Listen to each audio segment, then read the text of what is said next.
আপনি যে ভোট দিচ্ছেন, কাকে দিচ্ছেন, যে বিষয়ের জন্য দিচ্ছেন, সে কি এর যোগ্য?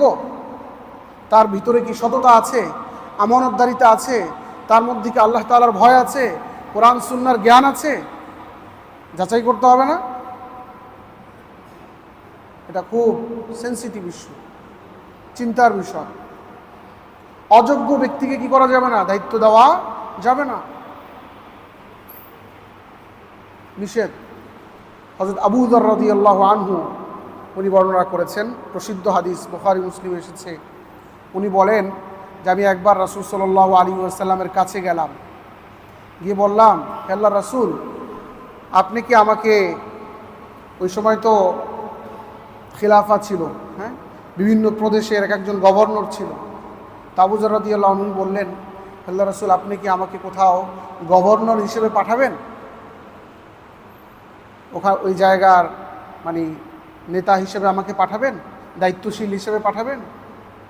তখন রাসূল সাল্লাল্লাহু আলাইহি ওয়াসাল্লাম চিন্তা করলেন তার সার্বিক বিষয়। আবু যর রাদিয়াল্লাহু আনহু চিন্তা করে বললেন, হ্যাঁ, আবু যর রাদিয়াল্লাহু আনহু বলছেন যে রাসূল সাল্লাল্লাহু আলাইহি ওয়াসাল্লাম আমার বুকের উপরে মৃদু আকারে একটা থাপ্পড় দিলেন।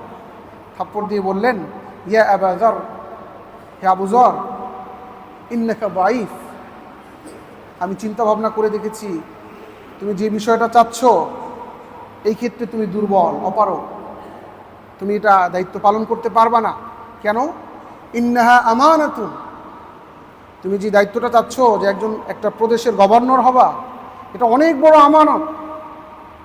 ওয়া ইন্নাহা ইয়াউমাল কিয়ামাতি খিজয়ুন ওয়া নাদামাতুন, এই আমানত যদি রক্ষা না করতে পারো তাহলে এটা কিয়ামতের দিন তোমার জন্য লাঞ্ছনা এবং প্রবঞ্চনার কারণ হবে, লাঞ্ছিত হতে হবে, শাস্তি ভোগ করতে হবে তোমার কিয়ামতের দিন।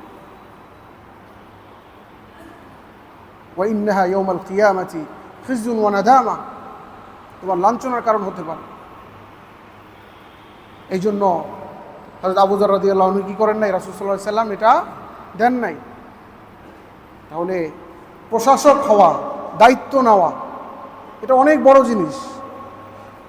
আমি দায়িত্বের যোগ্য কিনা, আমি যাকে সমর্থন করেছি সে যোগ্য কিনা, এটা খুব যাচাই বাছাই করতে হবে। অযোগ্য ব্যক্তিকে যদি দেওয়া হয় তাহলে তার দ্বারা উপকার হবে না ক্ষতি হবে? ক্ষতি হবে না? সবার ক্ষতি হবে। এই জন্য আরেক হাদিস রাসূল সাল্লাল্লাহু আলাইহি সাল্লাম